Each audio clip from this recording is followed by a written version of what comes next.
Baie welkom, dit is 'n baie groot voorreg en baie aangenaam om via Facebook of YouTube so met u te kan kommunikeer. Baie mense maak hiervan gebruik omdat hulle net baie ver is en nie die eredienste kan bywoon nie. Ander is weer glad nie ver nie, maar dit is net so lekker gerieflik partykeer in die winter om so in 'n oggend 'n bietjie in te lê en dan op 'n geleentheid die diens te kyk. Dit is en bly vir ons 'n regtige voorreg om te weet dat soveel mense ook op hierdie manier die woord hoor. Ons glo en vertrou dat dit met julle almal goed gaan daar waar julle is. Net 'n herinnering dat dit nou Pinkstertyd is en ons beplanning is om DV vanaf maandag aand, maandag deur die loop van die dag tot Vrydag deur die loop van die dag, maar gemik op die aande 5 Pinksterboodskappe ook op te neem en deur te gee by die kerk self. Sal die dienste plaasvind 10:00 elke oggend, maandag tot Vrydag en 7:00 in die aand, Sondag aand tot Donderdag aand. Hoop dat u ook daarin kan deel. Kom ons word saam stil voor die Here en ons begin ons diens met 'n wotum. Jesus kom toe nader en sê vir hulle: "Aan my is alle mag gegee in die hemel en op die aarde. Gaan dan na al die nasies toe en maak die mense my disippels. En doop hulle in die naam van die Vader en die Seun en die Heilige Gees en leer hulle om alles te onderhou wat ek julle beveel het. En onthou, ek is by julle al die dae tot die volëinding van die wêreld. Amen." Geliefdes, genade vir julle en vrede, dit kom van God ons Vader, altyd ook van Jesus Christus, die Seun van God, en deur die werking van God, die Heilige Gees. Amen. Kom ons bid saam. Here almagtige, enigste lewende ware God, ons aanbid U. Dankie vir U goedheid en genade, dankie vir U liefde. Dankie vir die soenoffer van Jesus Christus. Dankie vir die werking van die Heilige Gees om ons te oortuig van die waarheid. Dankie vir U troos, krag, bemoediging, leiding, seën in ons lewens. Here, dankie dat ons nou weer via Facebook en YouTube en môreoggend DV in die gemeente die geleentheid het om met U woord besig te kan wees en na te kan dink, nie net oor die woord nie, maar oor die impak van die woord op ons. En dat ons kan dink en groei in ons verhouding met U. Wil vir ons by hierdie geleentheid asseblief ook lei wanneer ons na 'n baie bekende gelykenis kyk, maar 'n bietjie nuut daaroor nadink. Ons vra dat U dit natuurlik deur die werking van die Gees vir ons elkeen sal gee, dit vir ons sal doen en ons daardeur sal leer en vorm. Hoor ons gebed asseblief, want dit is op grond van die soenverdienste en die oorwinning van Jesus Christus, die opgewekte Here. Amen. Geliefdes, 'n baie kort inleiding. Elke prediker, en nou nie net formele predikers in die kerk nie, maar enige persoon wat die woord van God op een of ander manier uitdra of verduidelik of 'n boodskap daaroor stuur, het 'n ontsaglike groot verantwoordelikheid. Maar dit is tog ook baie interessant dat altyd en oral waar daar gepreek word, die prediker nie alleen die verantwoordelikheid dra nie. En daarom gaan ons vandag kyk na die gelykenis van die saaier. Ek kan met reg sê een van die heel bekendste gelykenisse in die hele Nuwe Testament. Tog een waaroor ek nog baie selde gepreek het, miskien deel daarvan omdat ek nie altyd daarvan hou om oor die oorbekende of baie bekende gedeeltes te preek nie, en altyd voel daar so baie gedeeltes in die Bybel wat ons miskien nie so goed ken nie en nie so maklik raak lees nie. Maar hoe dit ook al sy, Vandag staan ons stil by die gelykenis van die saaier, en wat dit interessant maak, is dat Jesus eers die gelykenis vertel, dan is daar 'n kort onderbreking met baie belangrike inligting oor gelykenisse en waarom hy in gelykenisse leer, wat ons nie nou by sal stilstaan nie, en dan gee Jesus self 'n verklaring van die gelykenis wat hy vertel het. Ek gaan dit vir u lees. Ons lees uit Matteus 13, eers vers 1 tot 9, die gelykenis self, dan vers 18 tot 23, Jesus se verklaring van die gelykenis. Dieselfde dag het Jesus van die huis af gegaan en by die see gaan sit. 'n Groot menigte het so om hom saamgedrom, dat hy in 'n skuit geklim en daarin gaan sit het. Maar die mense het almal op die strand bly staan. Hy het hulle baie dinge in gelykenisse vertel en onder andere gesê: 'n saaier het eendag gaan saai. Met die saai het 'n deel van die saad op die pad geval en die voëls het gekom en dit opgepik. 'n ander deel daarvan het op klipbanke geval, waar daar nie baie grond was nie, en dit het gou opgekom, omdat die grond nie diep was nie. Maar toe die son warm word, is dit verskroei. En omdat dit nie wortel geskiet het nie, het dit verdroog. 'n ander deel het tussen die onkruid geval, en die onkruid het opgekom en dit laat verstik. Die ander saad het in goeie grond geval, en 'n oes gelewer, party 100voudig, ander 60voudig, en ander 30voudig. Wie ore het, moet luister. Luister julle dan na wat die gelykenis van die saaier beteken. Die bose kom by elkeen wat die woord van die koninkryk hoor, maar dit nie verstaan nie, en vat dan weg wat in sy hart gesaai is. Dit is hy by wie daar op die pad gesaai is. Die man weer by wie daar op die klipbanke gesaai is hy wat die woord hoor en dit dadelik met blydskap aanneem. Hy laat dit egter nie by hom wortel skiet nie, en hy hou nie lank uit nie. As hy ter wille van die woord verdruk en vervolg word hy gou afvallig. Die man by wie daar tussen die onkruid gesaai is hy wat die woord hoor, maar die bekommernis van die lewe en die verleidelikheid van rykdom verstik die woord en dit bly sonder vrug. Die man by wie daar op goeie grond gesaai is hy wat die woord hoor en dit verstaan. Hy dra inderdaad vrug en lewer 'n oes, soms 100voudig, soms 60voudig, soms 30voudig. Voordat ons stilstaan by die spesifieke beelde wat Jesus in hierdie gelykenis gebruik, wil ek net iets opmerk wat my opgeval het, en dit is dat Jesus spesifiek die beeld gebruik van 'n saaier en nie van wat ek sou noem 'n planter nie. Ek dink dit is belangrik, want die verskil tussen die saaier en die planter kan mens so beskryf. 'n Saaier doen eintlik baie min, hy strooi net die saad uit. Maar iemand wat plant, moet baie groter verantwoordelikheid dra in die sin van, hy moenie saad te diep plant nie, dan sal dit nie, as dit ontkiem kan opkom nie. Hy moet dit baie beslis ook nie te vlak plant nie, want dan sal dit baie maklik, die wind kan oor die sand waai en dit sal net wegwaai.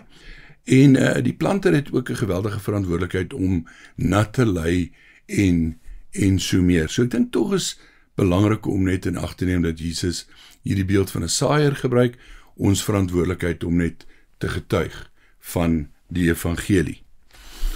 Nou, in die gelykenis val die klem natuurlik op waar die saad val. Nou, ons ken al die verskillende plekke, ons gaan net in so 'n bietjie meer diepte daarna kyk, maar belangrik om te onthou dat reg van die begin af gaan dit oor waar die saad val. So in 'n eerste hoofpunt wil ek stilstaan by diegene wat saai, of anders geformuleer, wat kan 'n gemeente, kom ons praat binne die konteks van 'n gemeente, wat kan 'n gemeente van 'n prediker, of dan nou 'n saaier, verwag? Ek sal die volgende graag wil uitstippel. Ek dink die gemeente of dan hoorders kan altyd verwag dat die prediker goed voorbereid sal wees. Deel van die voorbereiding sal wees om die agtergrond van die gedeelte, die konteks, die literatuursoort behoorlik te verdiskonteer in sy voorbereiding en in sy aanbieding. Dan dink ek die prediker 'n baie groot verantwoordelikheid om dit wat daar in die woord staan op 'n praktiese, verstaanbare manier deur te trek na die lewe, of dan oorgeset synde om verantwoordelike toepassings te maak, of kom ons gebruik die beter terme, verantwoordelike skrifgebruik. Verantwoordelike skrifgebruik slaan na twee kante toe, die voorbereiding, ook die aanbieding en die toepassing. En dan laastens wil ek noem dat 'n prediker die verantwoordelikheid het om effektief te kommunikeer. Nou, predikers verskil, maar ek dink tog effektiewe kommunikasie is geweldig belangrik, en ek wil sommer twee praktiese voorbeelde gebruik deur te sê, 'n chirurg moet nie net besonder slim en intelligent wees nie. Hy moet ook weet hoe om die operasie uit te voer.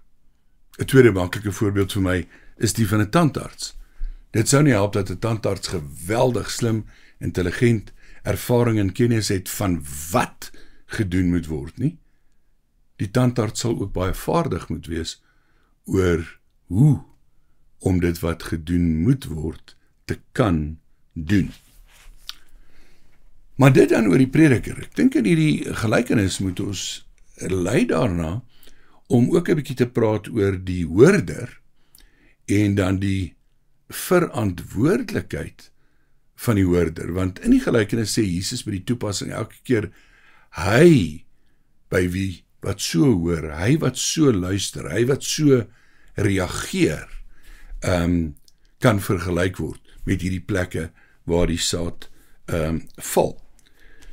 So die gelykenis beklemtoon op watse tipe grond val die saad en wat gaan die effek wees in terme van of dit kan ontkiem, behoorlik groei en of dit kan vrug dra. Ek wil dit ook graag so beskryf. Elke mens wat die woord hoor, het 'n verantwoordelikheid om die woord te hoor, dit in te neem, ons eie te maak, en dan moet dit lei tot iets, die vrug dra. Met ander woorde, dit moet lei tot lewensverandering en of gesindheidsverandering. Albei baie belangrik. Maar nou wil ek sê, dit is wat my betref, deur die jare my ervaring dat dit juis is waar die probleem dikwels lê. Ek gaan dit nou maar in ou terme beskryf. Ek vind dat daar mense is wat jaar in en jaar uit, om die ou term te gebruik, onder die geklank van die woord verkeer. Maar dat dit nie noodwendig lei tot verandering nie. Ek onthou 'n baie ou storie, vreeslik eenvoudige storieetjie, maar ons leer mos altyd iets daaruit, soos die Engelsman sê, many a true word is spoken in jest. Hulle vertel van die een gemeente waar die dominee nog ook soos voorheen elke sondagoggend by die deur gestaan het na die diens, na die preek, en die mense gegroet het. En dan was daar een tannietjie wat elke sondagoggend vir hom pragtig bedank het en gesê, ag dominee, die preek was weer vanmôre tog vir my so mooi gewees. Maar so gaan dit oor 'n lang periode aan. En een oggend kom dit by hom op om vir haar te vra, wat vir haar so mooi was. En hy vra, tannie, baie dankie, ek is bly dat die preek vir jou mooi was, maar wat in die preek was spesifiek vir jou so mooi? Sy sê, ag dominee, net die manier waarop jy altyd sê, Jerusalem. Nou, soos ek sê, dit is baie eenvoudig, maar miskien is daar 'n diep les in. Hoeveel meer sy gehoor het, is ek nie van seker nie. Die probleem is wanneer ons die woord hoor, onder die geklank van die woord verkeer, en niks verander nie. Nie ons gesindheid nie, nie ons gewoontes nie, nie ons hantering van mense en situasies nie. Daar is seker nie 'n meer skreiende voorbeeld as die van die Fariseërs en die Sadduseërs wat voortdurend met die woord besig was, maar wat geestelik meerderwaardig, hoogmoedig, veroordelend, liefdeloos en verbitterde mense was nie. En wie se verhouding met God nie noodwendig reg was, al het hulle die woord so goed geken, so baie gehoor en selfs so baie verkondig nie. Daar vind nie altyd verdieping plaas in mense se verhouding met die Here, op grond van die feit dat hulle die woord hoor of self lees nie. Dan 'n derde kort hoofpunt. Ons sal moet besef, en ek praat maar baie reguit daaroor, dat sekere verwyte wat mense nogal geneig is om teen predikers te mik, regtig nie geregverdig is nie. Ek gee so oorsig. Ek dink nie dis billik en regverdig om te sê, ek het nie gehoor nie en ek het nie geluister nie of ek het nie verander nie, want weet jy, ons prediker was nie 'n driftige prediker nie. Anders gesê, hy het nie hard genoeg geskree nie. In baie gevalle presies die teenoorgestelde. Mense wat voel, nee wat, daai prediker is te driftig en hy skree te maklik en dit sit mense net sommer heeltemal af en dit kry net jou verdedigingsmeganismes op. Party voel dat predikers daaraan skuldig is om nie in alle kerke, soos wat party kerke doen, 'n mens byna te dwing om 'n keuse te maak nie. In baie kerke is dit die gewoonte dat mense dan op 'n stadium sê, nou moet almal hulle oë toemaak en nou moet jy 'n keuse maak en jy moet of jou hand opsteek of jy moet opstaan of jy moet pertinent iets bely dat jy glo. Ek dink nie dat ons kan 'n prediker daarvoor verkwalik as hy mense nie dwing nie. Ons weet ook wat die reaksie van baie mense sal wees. Dan ander, ek dink nie ons sou teen die prediker kon sê dat hy nie genoeg gedreig het of vrees ingeboesem het nie. Ek weet daar is in sekere kerke en by sekere predikers 'n baie kenmerkende styl van om mense te probeer bang praat. Is nogal by roudienste en begrafnisse ook baie keer die geval van, jy weet, ons almal gaan nie noodwendig 53 of 63 of 83 jaar oud word nie, en jy kan vandag hier uit die kerk uit gaan en jy weet, jy kan siek word of jy kan in 'n ongeluk wees en so aan, en jy kan amper nie waag om uit hierdie kerk uit te gaan as jy nie vandag jou hart vir die Here gegee het nie.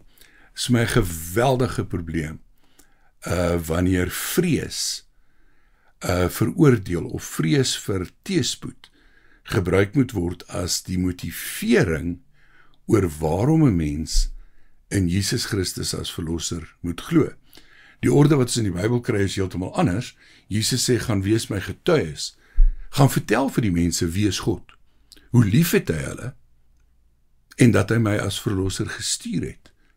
En dan is 'n mens veronderstel om te reageer op grond van hierdie genade wat aan jou verkondig word, om tot geloof te kom of 'n besluit te neem, nie op grond van vrees nie. In ons vierde hoofpunt, kom ons kyk aan die hand van die gelykenis self, waar val die saad? Ons kan ook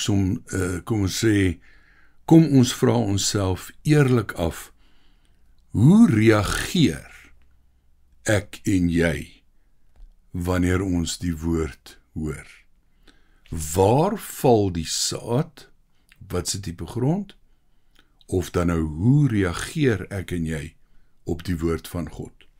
Is daar by ons begrip, is daar gesindheidsverandering en is daar uiteindelik lewensverandering wat as vrug beskryf kan word? Kom ons kyk na die voorbeelde wat Jesus noem. Vers 18 en 19. Luister julle dan na wat die gelykenis van die saaier beteken. Die bose kom by elkeen wat die woord van die koninkryk hoor, maar dit nie verstaan nie en vat dan weg wat in sy hart gesaai is. Dit is hy by wie daar op die pad gesaai is. Hier gebruik Jesus 'n baie belangrike voorbeeld, dat wanneer ons die woord hoor, dan is daar hierdie invloed van buite, hierdie pogings van wat hy dan hier noem, die bose, om die ingaan van die woord, die hoor van die woord, die ontkieming van die woord, die groei van die woord, om dit te belemmer. En nou moet 'n mens baie eerlik wees, die bose is nie net daar buite en in die wêreld nie. Die bose is ook baie vaardig en baie besig en bedrywig in die kerk. Ek noem maar een voorbeeld van wat alles 'n mens se aandag kan aflei wanneer jy in die kerk is. En 'n geweldige negatiewe invloed kan hê op wat jy hoor en hoeveel jy hoor en hoe ek en jy hoor. So, daar is hierdie buite faktor, pogings van die bose om die hoor en die ontkieming en die vrugdra van die woord te belemmer. Dan vers 20 en 21. Die man weer by wie daar op die klipbanke gesaai is hy wat die woord hoor en dit dadelik met blydskap aanneem. Hy laat dit egter nie by hom wortel skiet nie, hoor die verantwoordelikheid. Hy laat dit egter nie by hom wortel skiet nie, en hy hou nie lank uit nie. As hy terwille van die woord verdruk en vervolg word, word hy gou afvallig. Dit is heeltemal moontlik om die woord te hoor, sonder om daaroor na te dink. Heeltemal moontlik om die woord te hoor, en dat dit soos water van die een se rug afrol. Heeltemal moontlik om die woord te hoor, maar nie krities te vra, hoe raak dit my?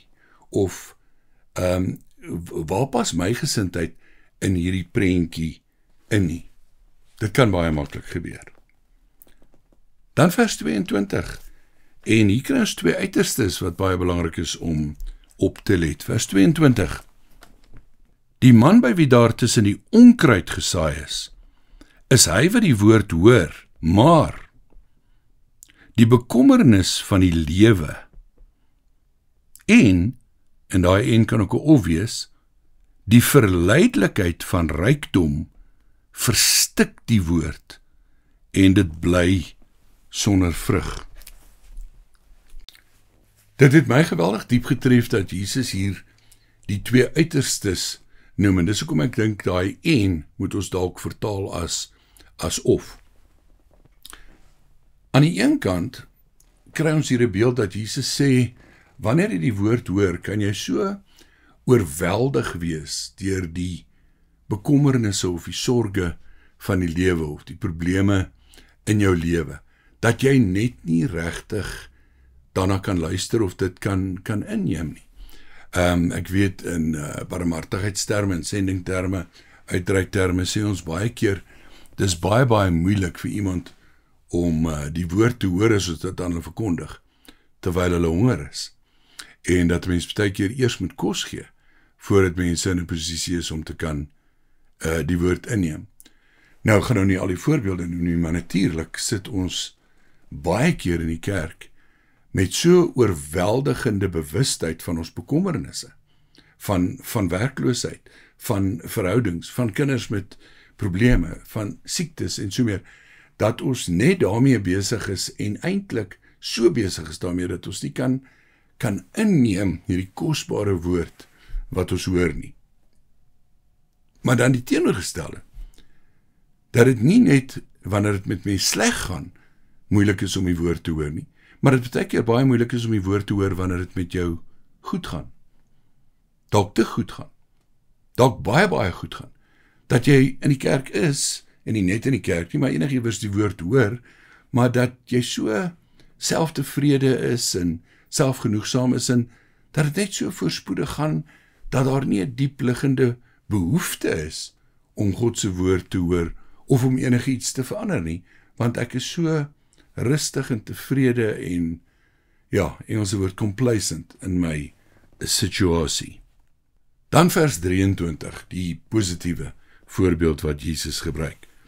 Wanneer mense hoor en verstaan en veral die implikasies verstaan, en dan word die term gebruik om dan vrug te dra. Kom ons lees dit net eers. Die man by wie daar op goeie grond gesaai is hy wat die woord hoor en dit verstaan. Hy dra inderdaad vrug en lewer 'n oes, soms 100voudig, soms 60voudig, soms 30voudig. Vrug dra. Ek herhaal, dit is dinge soos dat daar 'n gesindheidsverandering plaasvind. Dat daar lewensveranderinge plaasvind. Dat daar verandering plaasvind in terme van hoe ons dinge sien, verstaan, maar ook oor hoe ons optree en baie, baie pertinent oor hoe ons ander mense behandel. Ek wil afsluit. Waar val die saad in my en jou lewe? Anders geformuleer, hoeveel verantwoordelikheid neem ek self wanneer ek die woord hoor? Hoeveel verantwoordelikheid neem ek om dit te probeer verstaan, die lyne deur te trek na my eie lewe, die kritiese vrae te vra en om verandering te gaan maak? Natuurlik kan iemand sê, maar al hierdie goed is die werk van die Heilige Gees. Natuurlik is dit waar. Maar nou weet ons ook dat die Heilige Gees vat mens nie aan jou nek en sleep jou nie. So hierdie dinge gebeur nie outomaties nie. En ek dink die gelykenis van die saaier en die verskillende plekke waar die saad val, laat die klem baie, baie, baie sterk val op die verantwoordelikheid van ons as hoorders. En onthou, selfs ons as predikers is ook hoorders van die woord. Kom ons gaan dink na, nie net oor wat ons hoor nie, maar wat die impak daarvan op ons lewe is, en wat ons eie gesindheid en ingesteldheid is. Mag die Here ons daarin lei. Amen.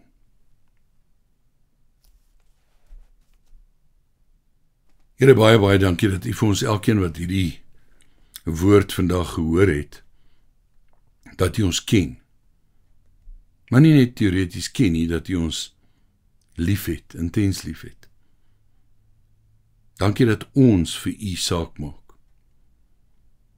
Dankie dat die verantwoordelikheid wat ons moet neem en die impak en die veranderinge in ons lewens, ons reaksie op die woord van belang is. Maar nou het ons die vrymoedigheid om te vra, kom deur die Gees en werk binne in ons. Kom deur die Gees en lei ons om beter te luister, anders te luister, kritiese vrae te vra en uiteindelik te groei. Here, verder altyd vir ons belangrik om in ons gebed te vra, seën ons, help ons, dra ons in 'n baie, baie, baie de mekaar land, in 'n baie, baie, baie de mekaar wêreld.